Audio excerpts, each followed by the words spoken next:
This is one of the most recognizable images in the world. You've seen it on t-shirts, coffee mugs, Halloween masks. Everyone knows this painting shows a person screaming in terror. Except that's completely wrong. The figure in this painting isn't screaming at all. In fact, what's happening in this image is the exact opposite of what you've been told your entire life. And once you understand what Edvard Munch actually painted, you'll never look at this masterpiece the same way again. This is the story of art history's most famous misunderstanding. Let's start with what we're actually looking at. The painting shows a figure on a bridge, hands pressed against the sides of its face, mouth open. Behind it, two dark figures walk in the opposite direction, seemingly unaware. The sky is a violent swirl of orange and red, like blood spreading through water.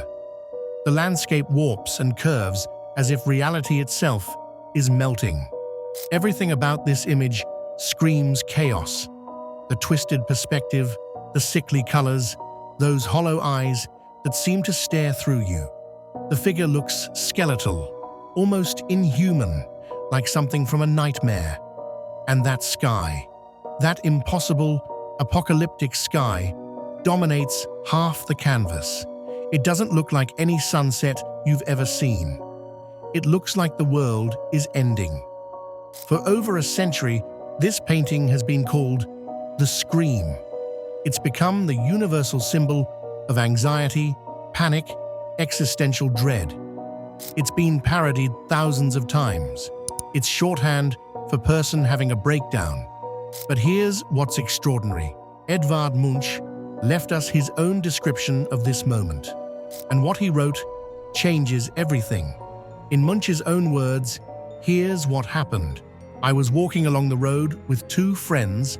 The sun was setting. Suddenly, the sky turned blood red. I paused, feeling exhausted, and leaned on the fence. There was blood and tongues of fire above the blue-black fjord and the city. My friends walked on, and I stood there trembling with anxiety, and I sensed an infinite scream passing through nature. Read that again. I sensed an infinite scream passing through nature. The figure isn't screaming. The figure is covering its ears. The scream is coming from nature itself, from that blood-red sky, from the landscape, from the universe. The figure is recoiling from it, trying to block it out, overwhelmed by this cosmic sound that only they can hear. Look at those two friends in the background. They're completely unbothered. They don't hear it. They just keep walking. This makes the moment even more isolating. The figure is alone in perceiving this existential horror. And suddenly, everything makes sense. The distorted landscape isn't just artistic style, it's showing us a world that's literally screaming. The wavy lines aren't random. They're sound waves made visible. The painting isn't capturing a person's scream. It's capturing the moment when someone hears the scream of existence itself. This isn't a painting of fear. It's a painting of awareness, the terrifying moment when you become conscious of something the rest of the world can't perceive. But this raises an obvious question. What caused that sky? What did Munch actually see that inspired this blood-red nightmare? For decades, people assumed he made it up, that it was pure artistic imagination, a visual metaphor for psychological distress. Then, in 2004, astronomers proposed a fascinating theory. In 1883, 10 years before Munch painted The Scream, the volcano Krakatoa erupted in Indonesia. It was one of the most violent volcanic events in recorded history. The explosion was so powerful, it was heard 3,000 miles away. It killed over 36,000 people. But here's what matters for our story.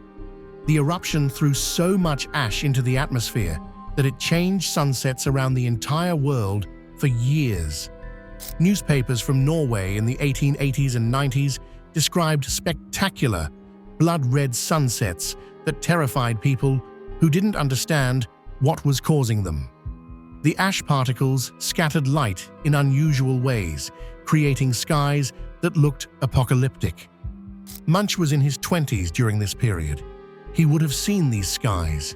They were real, so that impossible sky, the one that looks too extreme to be real, might actually be one of the most realistic parts of the painting. Munch painted what he saw, but there's another layer to this. Munch wasn't just painting a pretty sunset that happened to be red. He was using a real natural phenomenon to express something deeper, that feeling of standing in front of nature and being overwhelmed by forces completely beyond human control. The Krakatoa sky gave him the visual language to paint existential dread. The scream he heard wasn't just in his head, it was written in the sky, visible to anyone who looked up, but only he truly heard it. To understand why Munch painted this, we need to talk about his life, because this wasn't just an interesting artistic experiment. This was personal. Edvard Munch grew up surrounded by death. His mother died of tuberculosis when he was 5. His favorite sister died of the same disease when he was 14. Another sister was diagnosed with mental illness. His father fell into deep depression and religious mania. In his diary, Munch wrote, "Illness, insanity, and death were the black angels that kept watch over my cradle." This wasn't his only painting about anxiety and death. He created an entire series he called The Frieze of Life, paintings exploring love, fear, death, melancholy. The Scream was part of this larger project to visualize internal psychological states, but Munch himself struggled with mental health throughout his life. He had anxiety attacks, hallucinations, periods of what he called nervous breakdowns. He drank heavily. He had explosive, unstable relationships. So when he stood on that bridge and felt the universe screaming at him, this wasn't metaphorical. Munch genuinely experienced reality differently than other people. He perceived things others couldn't. That's why the two friends keep walking. They're in the same place, looking at the same sky, but they experience nothing. The scream is real to Munch's figure, but completely inaudible to everyone else. And look at that face again. It's barely human, almost skull-like, genderless, universal. Munch didn't paint himself. He painted the human condition, stripped down to its most vulnerable state. This is what makes the scream so powerful. It's not just, man has anxiety attack. It's what does it feel like to be conscious in an indifferent universe. It's the artistic representation of being alive and aware that you're alive, and being horrified by that awareness. Here's something most people don't know. There isn't one scream. There are 4. Munch was obsessed with this image. Between 1893 and 1910, he created 4 different versions: 2 paintings, 1 pastel, 1 lithograph. The versions are similar, but not identical. The colors shift. Some have deeper reds, others more muted tones. The figure's expression varies slightly. Small details change. Why did he keep painting it? Munch had a theory he called painting from memory. He believed that important images needed to be painted multiple times because memory distorts and refines experience. Each version captured a different emotional truth of the same moment. It's also possible he just couldn't let it go. This image clearly represented something central to his psychological experience. He returned to it the way you might return to a recurring nightmare. The most famous version, the one in Oslo's National Museum, was stolen in 1994. Another version was stolen in 2004. Both were eventually recovered. The fact that thieves specifically targeted the scream twice tells you something about its cultural power. In 2012, one version sold at auction for $119.9 million, making it one of the most expensive paintings ever sold. For an image of someone trying to block out the scream of nature, it certainly makes a lot of noise. The scream has become the most parodied painting in history. It's been an emoji, a Halloween mask, a meme template. It's appeared in The Simpsons, Warhol prints, advertisements, political cartoons. The horror movie franchise Scream based its killer's mask on this painting, an entire slasher franchise built on a misunderstanding of a Norwegian expressionist masterpiece. But here's what's interesting. Even though we've all misunderstood what the painting shows, we haven't misunderstood what it means, the feeling the scream captures, that overwhelming sense of existential anxiety that resonates just as strongly whether the figure is screaming or hearing a scream. The emotion is what matters.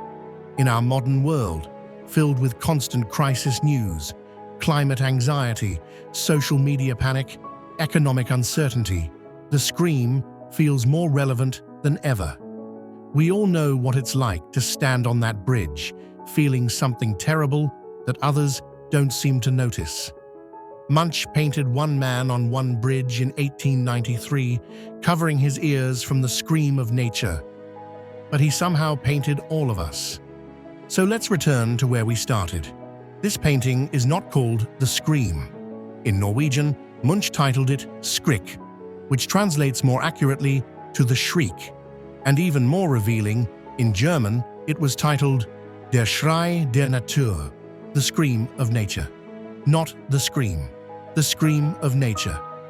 It was always supposed to be nature doing the screaming. We just stopped reading the full title. So the next time you see this image on a coffee mug or a t-shirt, remember, this isn't a person screaming at the world. This is a person hearing something the rest of us can't or won't hear. And maybe that's the real question Munch left us with. Is the figure crazy for hearing the scream, or are the two friends crazy for not hearing it?